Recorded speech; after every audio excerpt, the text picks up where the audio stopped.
Hi, and welcome to the classiest review you'll see today. I am the classy critic. I didn't have any wine left over, so I got some scotch. Let's get this thing over the way with. Frozen.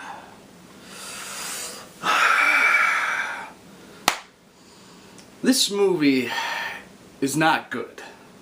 I do not like this movie. There are no redeeming qualities about it. But I'll try to start somewhere. Let's start where this movie is supposedly supposed to be based off of. Hans Christian's The Snow Queen. Now, if I saw the movie and then read the book, I would say that it's the worst adaptation of a book I've ever seen in my entire life. But I guess it's not supposed to be because it's so bad and so far off.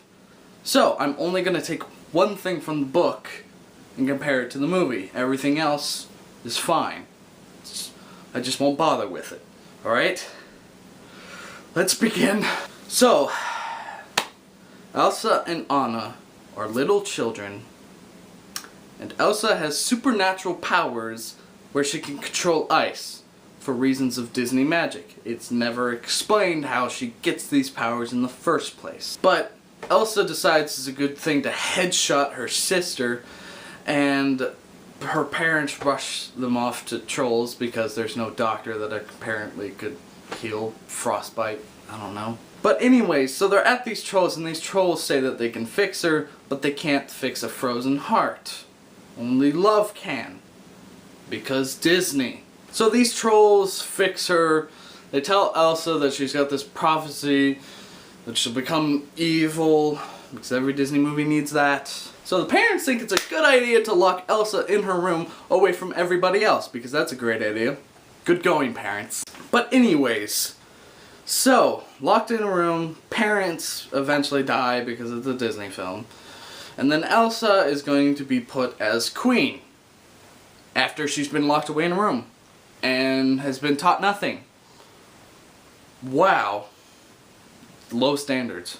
But anyway, so she's being queenified, or whatever you want to call it. And at this party, her sister Anna is like, hey, I found this guy that I want to marry for the rest of my life. And then Elsa's like, you can't do that. You can't just marry a guy you just met. And then everybody praises the movie for Disney thinking that they finally learned their lesson. Which they already did, because a movie in the past already did it. Does anybody remember Beauty and the Beast? That wasn't love at first sight. That wasn't I want to marry the Beast as soon as I saw him. They lived together in a castle for a year, basically. So, her powers are found out. She's apparently exiled. She goes off, builds a castle, makes life, builds a dress. She apparently can't control her powers, but she can make life a dress in a castle. Why? So Anna thinks it's her duty to go off and find her sister that she's had no relationship with whatsoever ever since they were 5 years old. She meets upon this pretty boy named Kristoff, who she's eventually going to get together with, even though people apparently praise this movie for not marrying the guy that you first meet whenever she apparently digs the guy that she first meets. Fantastic. Good on you, Frozen. So they go on this adventure. They eventually find Elsa and the talking snowman of Olaf. I'm not even going to get into him. He's probably the most annoying comic relief ever, next to the talking gargoyles and Hunchback. But anyways, all this shenanigans happens. The villain's revealed to be Hans. Oh no! One of the worst villains ever, by the way. You want to know what his objectives were? I want power and money. Great job, Disney. You made a perfect villain. So all of this stuff happens. Anna accidentally gets her heart frozen. They think it's a good idea to apparently go to the trolls, even though that they know that they can't heal a frozen heart. And it's just there for a song. Anyways, they heal her by the power of love, apparently, because Elsa and Anna love each other so much, even though they haven't had that much screen time, and they haven't known each other for years. See my problems? Anyways, they live happily ever after in the castle that they just now froze over with snow because everybody's apparently fine with that. Now, that one connection from the book is the Snow Queen herself. The Snow Queen in the book is actually a metaphor for winter, as in winter stole the boy away from the girl in the book.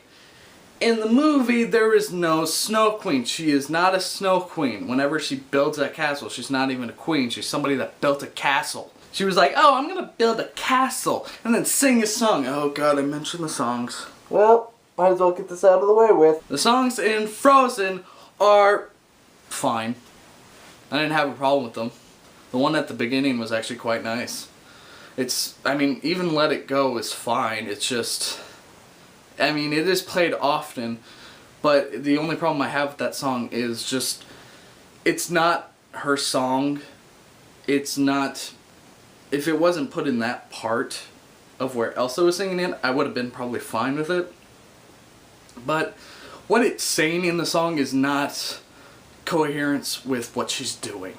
It's just, it could have gone to another character. In the end, Frozen is just an awful, awful Disney movie that Disney has still not learned their lessons of making good kids films.